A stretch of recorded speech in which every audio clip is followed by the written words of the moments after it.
하나님의 손을 힘입어, 하나님의 손을 힘입어.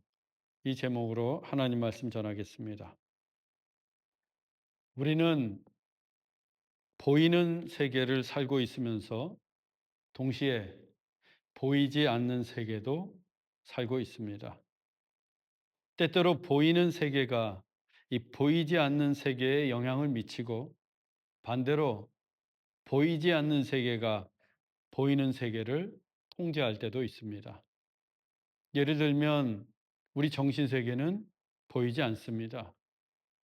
그런데 그 보이지 않는 정신 세계를 바르게 하면 보이는 세계인 일상의 삶도 바르게 살게 됩니다. 또 보이지 않는 영적 세계에서 성령으로 충만하면 보이는 세계에서 육체의 소욕을 따르지 않고 거룩한 삶을 살게 됩니다. 그 반대의 경우도 같습니다. 보이는 세계에서 바르게 신실하게 살면 보이지 않는 정신 세계도, 그리고 영적인 세계도 건강해집니다. 더 쉽게 말씀드리면 좋은 생각을 하면 좋은 삶을 살게 되고, 하나님을 생각하면 보이는 현실에서도 하나님 중심으로 살게 됩니다.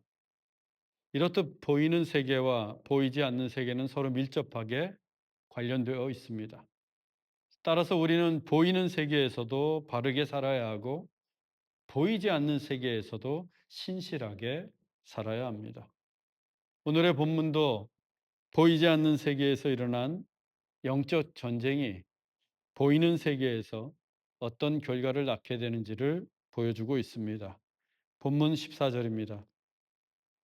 예수께서 한 말 못하게 하는 귀신을 쫓아내시니 귀신이 나가매 말 못하는 사람이 말하는지라 무리들이 놀랍게 여겼으나. 예수님이 어떤 사람에게서 말을 못하게 하는 귀신을 쫓아내셨습니다. 그 사람에게서 귀신이 나가자 다시 말을 할 수 있게 되었어요. 이를 본 무리들이 놀랍게 여겼습니다. 오늘날 귀신의 존재를 믿는 사람도 있고 믿지 않는 사람도 있습니다. 눈에 보이지 않으니까. 하지만 귀신은 분명히 존재합니다. 귀신은 사람들이 상상으로 만들어낸 존재가 아니라 사탄의 졸개로서 구체적이고 영적인 실체입니다. 따라서 귀신이 들린 것은 정신병이 아닙니다. 귀신이 사탄의 명령을 받아 사람 안에 들어와 그 사람의 정신과 육체를 지배하는 것, 그것이 귀신 들린 것입니다.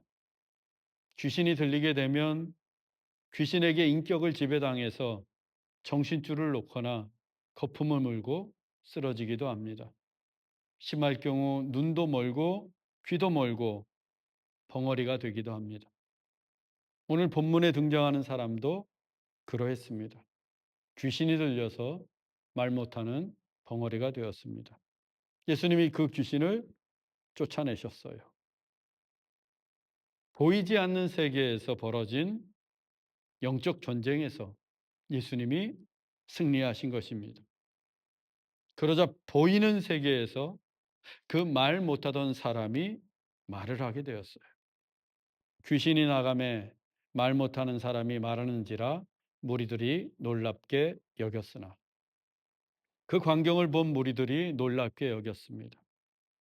어제만 해도 말을 못하는 벙어리였는데 갑자기 말을 하게 되었으니 얼마나 놀랐겠습니까?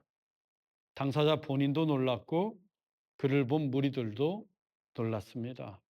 그러나 예수님이 행하신 기적을 순순히 인정하고 싶지 않은 무리들이 있었습니다. 본문 15절로 16절입니다. 그 중에 더러는 말하기를 그가 귀신의 왕 바알세불을 힘입어 귀신을 쫓아낸다 하고, 또 더러는 예수님을 시험하여 하늘로부터 오는 표적을 구하니. 무리들 중 일부는 예수가 귀신의 왕 바알세불의 힘으로 귀신을 쫓아내었다고 폄하했습니다. 이 바알세불은 바알이라는 단어와 세불 두 단어가 합해진 말입니다. 바알은 가나안 땅의 욕망의 신이고 세불은 높은 곳이란 뜻입니다. 그래서 직역하면 높은 곳에 있는 욕망의 신이 됩니다. 이 바알세불은 귀신의 왕이에요. 바알세불은 귀신의 왕이고, 그런데 귀신은 누구 졸개라고 그랬어요? 사탄. 그러면 귀신의 왕은 무엇이겠습니까? 사탄입니다. 바알세불은 사탄의 또 다른 별명이에요. 성경에서 바알세불, 마귀, 옛뱀, 큰 용 이런 단어가 나오면 다 사탄을 가리킵니다. 즉 무리 중 일부는 예수님이 행하신 기적을 바알세불 곧 사탄의 힘을 빌려서 행한 것이라고 일축하면서 예수님을 인정하지 않았던 것입니다. 같은 내용을 기록하고 있는 마태복음에 따르면 이들은 바리새인들입니다. 바리새인들은 예수님을 인정하고 싶지 않았습니다. 사람들이 다 놀라며 경이로움을 표하는 그때 그들은 예수님을 깎아내립니다. 그가 귀신의 왕 바알세불을 힘입어 귀신을 쫓아낸다. 당시 사람들은 귀신을 쫓아내는 것을 하나님이 행하신 일, 하나님의 기적으로 여겼습니다. 예수님이 말 못하게 하는 귀신을 쫓아내어 그 사람이 다시 말을 하게 되자 무리들이 놀라게 되었는데 그 이유는 하나님의 기적을 예수님이 행하셨기 때문입니다. 하나님의 기적을 보게 되니까 사람들이 얼마나 놀랐겠습니까? 그런데 무리 중에 있던 바리새인들이 잽싸게 끼어들어서 예수가 바알세불을 힘입어 그리한 것이라며 찬물을 끼얹었습니다. 그들뿐만이 아닙니다. 무리 중에 또 다른 이들이 예수님에게 하늘로부터 오는 표적을 구하면서 예수님을 시험하려고 했습니다. 예수님이 귀신을 쫓아내신 일이 정말 하나님의 기적이라면 그것은 필시 하늘로부터 온 표적인데 그들은 그 사실을 받아들일 수가 없었던 거예요. 그래서 또 다른 표적, 또 다른 하늘의 표적을 요구한 것입니다.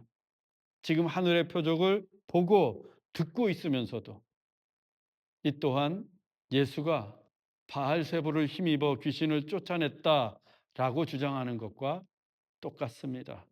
교묘하게 하늘의 표적 운운하면서 그러면 이들은 누구인가? 마태복음은 서기관이라고 밝히고 있습니다. 서기관들도 바리새인들처럼 예수님을 인정하고 싶지 않았던 거예요. 예수님께서 왜 그렇게 그들을 향해서 화 있을진저 외식하는 서기관과 바리새인들이여 라고 책망하셨는지 알 수 있는 대목입니다.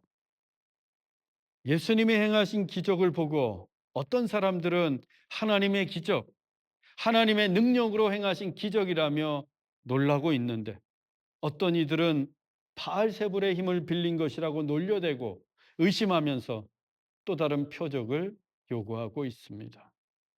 어쩌면 이렇게 극과 극인지 모르겠어요. 어디 감히 하나님이 행하신 일을 바알세불로 비하합니까? 이게 바로 신성모독입니다. 하나님이 행하신 일을 인정하지 않는 것, 그것이 신성모독이에요.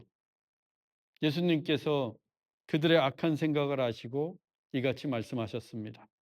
본문 17절로 18절입니다. 예수께서 그들의 생각을 아시고 스스로 분쟁하는 나라마다 황폐하여지며 스스로 분쟁하는 집은 무너지느니라. 너희 말이 내가 바알세불을 힘입어 귀신을 쫓아낸다 하니 만일 사탄이 스스로 분쟁하면 그의 나라가 어떻게 서겠느냐. 신성모독 무리들의 주장처럼 예수님이 바알세불을 힘입어 귀신을 쫓아낸 것이라면 그건 같은 편끼리 싸운 꼴이 됩니다. 바알세불은 귀신의 왕이고 귀신은 바알세불의 졸개인데 이 같은 편끼리 싸우는 게 말이 됩니까? 또 바알세불이 기껏 귀신을 시켜서 사람을 귀신 들리게 해놓고 그 귀신을 쫓아낸다? 이거 자체가 말이 안 돼요. 100번 양보해서 그게 사실이라고 해도 같은 편끼리 싸운다면 그런 나라는 결코 설 수 없습니다. 나라마다 황폐해지고 무너집니다. 스스로 분쟁하는 나라마다 황폐하여지며 스스로 분쟁하는 집은 무너지느니라. 지난 4월 4일 대한민국은 헌법재판소의 대통령 파면 선고로 12.3 비상계엄 사태가 123일 만에 막을 내렸습니다. 그간 비상계엄과 대통령 탄핵이라는 초유의 사태를 맞아 탄핵 찬성과 탄핵 반대로 나뉘어 온 나라가 수개월 동안 분쟁에 휩싸여 몸살을 앓았습니다. 국민들의 일상이 무너져 갔습니다. 하지만 더 이상 분쟁은 안 됩니다. 대통령의 파면으로 사태가 일단락이 된 만큼 이제는 분쟁과 분열이 아닌 통합과 화해의 시대를 열어가야 합니다. 이념과 진영을 떠나서 대한민국의 미래를 위해 대화하고 서로의 손을 맞잡아야 합니다. 이를 위해 교회가 기도하고 노력해야 합니다.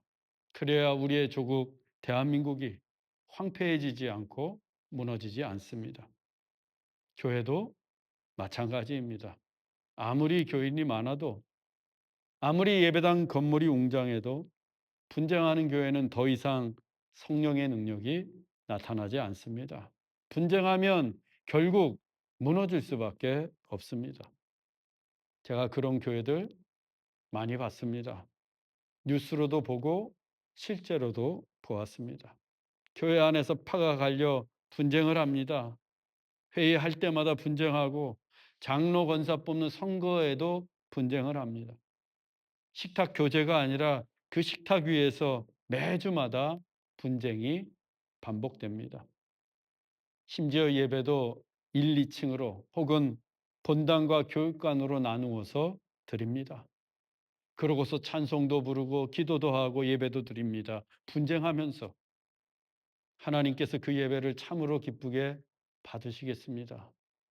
하나님의 뜻은 안중에도 없고 오로지 자기들 뜻대로 자기들의 욕망만을 드러내며 다투고 싸우고 욕하고 분란을 일으킵니다. 그래서 교회가 하루도 조용할 날이 없습니다. 그런 교회에 하나님의 능력이 나타나겠습니까? 하나님의 축복이 임하겠습니까? 은혜도 없고 축복도 없고 영광도 없습니다. 교회에 싸우러 갑니다. 분쟁하러 갑니다. 그런데 분쟁하면 황폐해집니다. 황폐해지기 때문에 은혜도 없고 축복도 없는 겁니다. 교인들이 분쟁하면, 교회가 분쟁하면 교인들의 영혼이 황폐해집니다. 예배도 황폐해집니다. 하나님의 은혜도 축복도 황폐해질 뿐입니다. 그러다 결국 그 교회는 무너지고 맙니다. 저는 우리 교회가 분쟁 없이 한 마음으로 한 뜻을 이루어가는 교회가 되기를 원합니다. 그저 할 수만 있다면 서로 사랑하고 서로 위로하고 서로의 편이 되어서 그런 따뜻하고 평안한 좋은 씨앗 교회가 되기를 주님의 이름으로 축원합니다. 바알세부를 힘입어 귀신을 쫓아냈다. 이 말이 얼마나 모순인지를 설명해 주신 예수님께서 이어서 이같이 말씀하셨습니다. 본문 19절입니다. 내가 바알세부를 힘입어 귀신을 쫓아내면 너희 아들들은 누구를 힘입어 쫓아내느냐? 그러므로 그들이 너희 재판관이 되리라. 예수님은 그들의 주장대로 만일 내가 바알세부를 힘입어 귀신을 쫓아낸 것이라고 한다면 너희의 아들들은 도대체 누구를 힘입어서 귀신을 쫓아낸 것이냐라고 되물으셨습니다. 여기에서 너희의 아들들은 유대인을 뜻하는 상용구입니다. 본문에서는 예수님의 제자들을 가리킵니다. 유대인이었던 예수님의 제자들도 온 동네와 마을을 다니면서 귀신을 쫓아낸 적이 있습니다. 그때 제자들은 예수님이 주신 권능, 곧 하나님의 능력을 힘입어서 귀신을 쫓아냈습니다. 그들이 무슨 능력이 있어서 귀신을 쫓아냈겠습니까?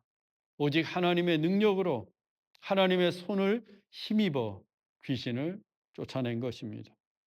제자들은 그 사실을 너무도 잘 알고 있습니다. 따라서 이 제자들이 이 논쟁의 재판관입니다. 그들이 너희의 재판관이 되리라. 예수님의 제자들이 재판관이 되어서 바리새인과 서기관들의 주장이 얼마나 거짓되고 허황된 것인지를 명명백백하게 밝혀줄 거라는 말씀입니다. 이렇게 연이어서 바리새인과 서기관들의 거짓된 주장을 책망하신 예수님께서 쐐기를 박으십니다. 본문 20절입니다. 내가 만일 하나님의 손을 힘입어 귀신을 쫓아낸다면 하나님의 나라가 이미 너희에게 임하였느니라. 이 말씀을 쉽게 해석하면 이렇습니다. 나는 너희들이 비난하는 것처럼 바알세불을 힘입어서 귀신을 쫓아낸 것이 아니다. 나는 하나님의 손을 힘입어 귀신을 쫓아내었다. 그래서 이곳에 하나님의 나라가 이미 임하였다. 보아라, 저 사람이 말을 하게 되지 않았느냐? 저 사람에게 하나님의 나라가 임했음을 보지 못하느냐? 예수님은 하나님의 손을 힘입어서 귀신을 쫓아내셨습니다. 하나님의 손은 곧 하나님의 성령을 뜻합니다. 그래서 마태복음은 하나님의 손 대신에 하나님의 성령이라고 기록했습니다. 마태복음 12장 28절입니다. 내가 하나님의 성령을 힘입어 귀신을 쫓아내는 것이면 하나님의 나라가 이미 너희에게 임하였느니라. 하나님의 손이 하나님의 성령이고 하나님의 손길은 성령의 터치이며 하나님의 능력은 곧 성령의 능력입니다. 예수님은 하나님의 손을 힘입어, 즉 하나님의 성령을 힘입어 귀신을 쫓아내셨고 그때 하나님의 나라가 임했습니다. 하나님의 나라가 임했다는 것은 하나님이 통치하시고 다스리시는 나라, 천국이 임한 것입니다. 그래서 말 못하는 사람이 말을 할 수 있게 되었어요. 사탄이 통치하던 나라에서 하나님이 통치하는 나라로 바뀌었기 때문입니다. 반대로 귀신이 한 사람의 인격을 지배하면 그 사람에게 사탄의 나라가 임합니다. 사탄의 지배 아래 사탄에게 묶여서 사탄에게 종노릇합니다. 그래서 순식간에 벙어리도 되고 장님도 되는 겁니다. 사람의 힘으로는 그 사탄의 흉계를 물리칠 수가 없습니다. 너무도 강력해서. 오직 하나님의 손을 힘입어 오직 성령의 능력으로만 사단의 나라를 무너뜨리고 귀신을 쫓아낼 수 있습니다. 아무리 노력을 해도 우리의 힘으로는 안 되고 우리의 능으로도 안 되고 오직 하나님의 영, 하나님의 손을 힘입을 때에만 사탄을 이길 수 있습니다. 그리고 그때 하나님의 나라가 임하게 됩니다. 하나님의 나라가 임하게 되면 모든 것이 변합니다. 하나님의 나라가 임하게 되면 분쟁이 사라지고 막힌 담이 허물어지고 평화가 찾아옵니다. 하나님의 나라가 임하면 사랑으로 충만해지고 은혜가 풍성해지며 감사가 넘쳐납니다. 하나님의 나라가 임하면 우리의 삶이 온통 새로워집니다. 그런데 내 마음은 왜 불편합니까? 왜 내 영혼은 메말라 있을까요? 왜 작은 일에도 쉽게 화를 내고 짜증을 내고 매사가 불만이겠습니까? 왜 누군가 그렇게 믿기만 하고 싫은 것입니까? 하나님의 나라가 임하지 않았기 때문입니다. 하나님의 나라가 임해야 어둠이 물러가고 빛이 찾아옵니다. 하나님의 나라가 임해야 시기, 질투, 미움, 분노가 사라지고 사랑과 평화가 임하게 됩니다. 하나님의 나라가 임해야 불행 끝 행복 시작입니다. 중요한 것은 내 마음에 하나님의 나라가 임하려면 여러분의 가정에 하나님의 나라가 임하려면 이 교회에 하나님의 나라가 임하려면 먼저 하나님의 손을 힘입어서 악한 세력을 쫓아내야 합니다. 이 시대는 영적 전쟁의 시대입니다. 우리가 인정하든 인정하지 않든 우리는 사탄의 세력과 영적인 전쟁 상태에 놓여 있습니다. 그 전쟁은 혈과 육의 싸움이 아니라 정사와 권세와 어둠의 세상 주관자들과 하늘에 있는 악한 영들과의 싸움입니다. 사탄은 그 악한 세력들을 이용해서 우리를 두루 삼키기 위해 우는 사자와 같이 우리의 약점을 찾아다닙니다. 우리의 이기심을 부추기고 우리를 유혹하고 우리의 욕망을 자극하고 우리로 하여금 나태와 게으름에 빠지게 합니다. 의심하게 만들고 분노의 불을 당기게 합니다. 이 같은 사탄의 공격은 누구에게나 찾아옵니다. 에덴에서부터 사탄은 끊임없이 인간들을 공격해 왔습니다.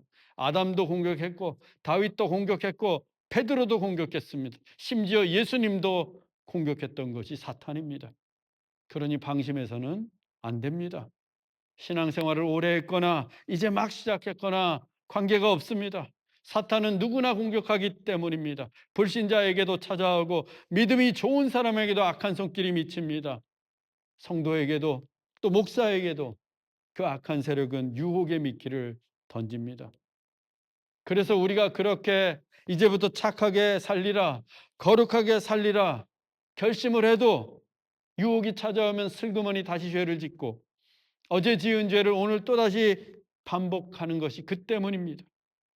헌신과 봉사를 다짐해 보아도 곧잘 변명거리를 찾고 핑계대기가 바쁩니다. 왜 이런 일이 반복되는 것일까요? 왜? 그렇게 결심하고 결단하고 다짐했는데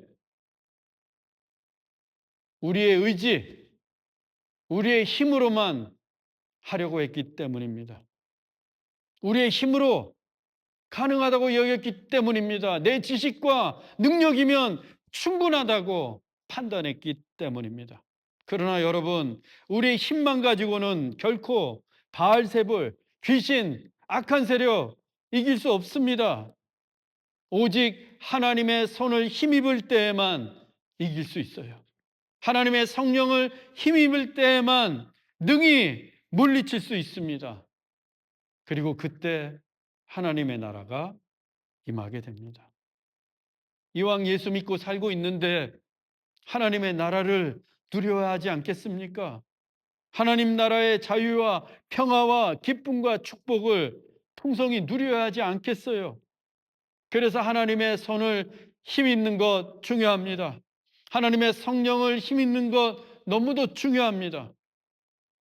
예수님이 십자가에 못 박히셨을 때 제자들은 예수님을 부인하고 다 도망쳤습니다. 예수님과 한패로 몰릴까봐 타락방에 숨어 지내면서 한 발자국도 그 밖으로 나오지 못했어요. 그들은 부활하신 예수님을 만난 후에야 겨우 기도할 수 있었습니다. 그때도 기도만 했을 뿐 그들의 삶에는 아무런 변화도 없었고 어떤 능력도 나타나지 않았습니다. 오순절이 되었지만 그들은 그때도 타락방에 갇혀서 오로지 기도만을 했습니다. 그런데 그날 하나님의 손, 하나님의 성령이 그들에게 임했습니다. 사도행전 2장 2절로 4절입니다. 호련히 하늘로부터 급하고 강한 바람 같은 소리가 있어 그들이 앉은 온 집에 가득하며 마치 불의 혀처럼 갈라지는 것들이 그들에게 하나씩 임하여 있더니 그들이 다 성령의 충만함을 받고 성령이 급하고 강한 바람처럼 마가의 다락방에 불어왔습니다. 불의 혀처럼 불같은 성령이 제자들에게 임하여 다 성령으로 충만해졌습니다. 바로 그때부터 그들이 변했고 그때부터 그들에게 능력이 나타났습니다. 그들은 더 이상 두렵지 않았습니다. 더 이상 숨어 있지도 않았습니다. 세상 밖으로 나가서 예수님을 전합니다. 안진뱅이를 일으키고 귀신을 내쫓고 죽은 자를 살리고 초대교회를 세우면서 인류의 역사를 새롭게 했습니다. 예루살렘과 온 유대와 사마리아와 땅끝까지 하나님의 나라를 확장해 갔습니다. 이전에는 도무지 상상할 수 없던 그 모든 일들을 지금은 다 행하고 있습니다. 그들이 성령을 힘입어서 하나님의 손을 힘입어서 사역했기 때문입니다. 하나님의 손을 힘입게 되면 모든 것이 변합니다. 불같은 성령이 임하면 악한 세력이 물러가고 덩어리도 말을 하게 됩니다. 그리고 성령의 바람이 불어오면 하나님 나라도 함께 불어옵니다. 하나님의 손을 힘입어 기도하고 하나님의 손을 힘입어 사역하고 하나님의 손을 힘입어 살게 되면 진실로 모든 일에 하나님의 능력이 나타납니다. 우리 권사님 중 한 분이 몸이 약하신데 제가 주일날마다 묻습니다. 권사님, 오늘 교회 오시는데 힘드시지 않았어요? 그러면 권사님은 늘 이렇게 답하십니다. 힘들지 않아요, 목사님. 주님 손 잡고 오거든요. 주님 손 잡고 오거든요. 권사님은 매 주일마다 한 손은 지팡이를 짚고 다른 한 손은 하나님의 손을 잡고 하나님의 손을 의지하며 교회에 오십니다. 분명 하나님의 나라가 임한 줄로 믿습니다. 사랑하는 형제자매 여러분, 하나님의 손을 붙잡게 되면 걱정도 근심도 불안도 사라집니다. 그리고 하나님의 손을 힘입고 살아가면 성령의 능력, 하나님의 기적도 나타납니다. 하나님의 성령을 힘입고 살아가면 성령의 바람도 불어오고 하나님의 나라도 불어옵니다. 그리고 하나님의 나라가 임하게 되면 모든 것이 새로워집니다. 오직 하나님의 손을 힘입어 살아갈 수 있기를 주 예수 그리스도의 이름으로 축원합니다. 기도하겠습니다. 사랑의 하나님, 이 시대는 보이지 않는 세계에서 치열하게 영적인 전쟁이 벌어지고 있고 악한 세력은 우리를 넘어뜨리기 위해 끊임없이 공격해 옵니다. 주님, 우리가 하나님의 손을 힘입어 살기를 원합니다. 하나님의 손을 힘입어 영적인 전쟁에서 승리하게 하옵소서. 언제나 하나님의 손을 붙들고 살며 하나님의 나라가 우리 안에 임하기를 원합니다. 그래서 하나님 나라의 자유와 평화와 기쁨을 누리게 하옵소서.